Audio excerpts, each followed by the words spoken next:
And with me now, James Heappey, the Conservative MP for Wells. Good morning to you, James. Good morning, Claire. Thanks for being with us. Now, I know that something like this has been suggested by local people for years. How realistic do you think either of the proposals are? Well, it's important to understand that this isn't a Glastonbury Town Council thing.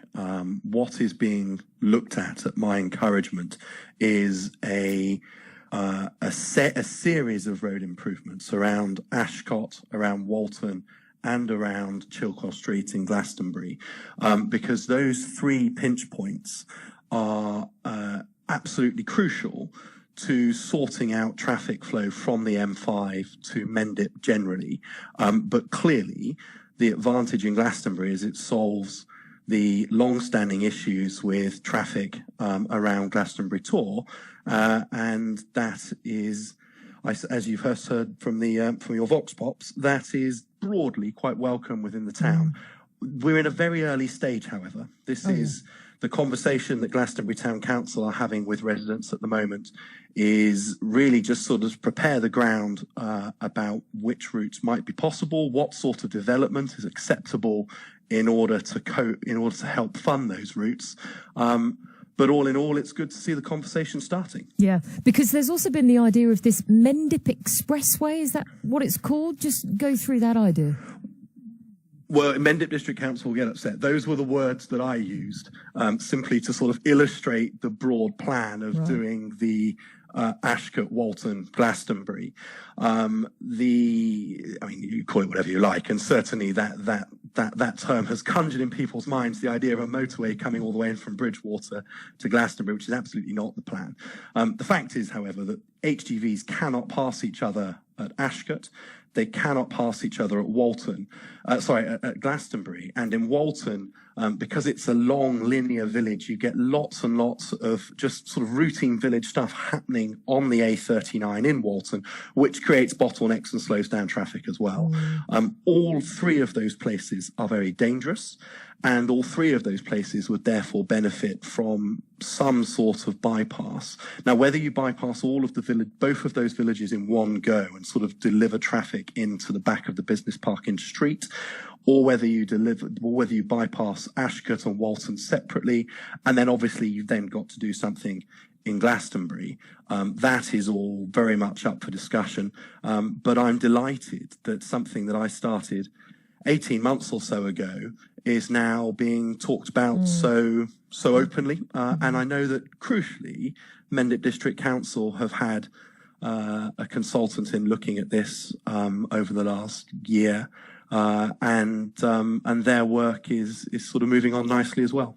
I was in Shepton Mallet only recently, and I spoke to a number of businesses there who said, do you know, it's been pretty tough in Shepton Mallet over the last year or so, maybe even longer.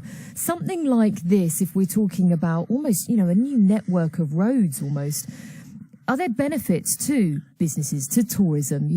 Are the benefits here more than just alleviating traffic issues?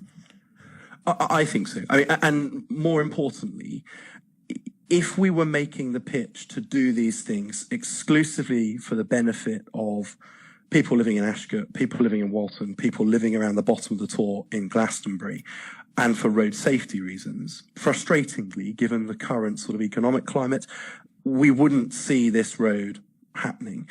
If we talk about this as an opportunity to connect Mendip generally, particularly sort of Glastonbury Street, Wells, Shepton, to the M5 more quickly, and I think there's a sort of 15 at peak times, 20-minute journey time saving to be had on the route between Mendip and the M5, then all of a sudden we're talking about something that potentially could encourage inwards investment to all of the Mendip towns. We're talking about something that makes tourism that bit easier because you can get from the M5 to Mendip that bit more quickly. And yes, let's be clear, because I think it would be wrong if people were to get really excited and think that this was the sort of thing that government is just going to write a cheque for. There's also a discussion about what sort of additional development this unlocks. And we need to have a very honest conversation with ourselves in Mendip about how willing we are to accept that development as the price for the road. But if you look in Taunton at the moment, where the the new roads are being built. Those new roads are being built because of development, and I know that those roads are sorting out long-standing traffic issues in Taunton. So I hope that people are sort of receptive to the idea and engage in the conversation. Yeah, because as you say, we are a long way from this. It's not a next year thing, is it? No, I mean, even if the cheque was written tomorrow, the roads still take a while to build.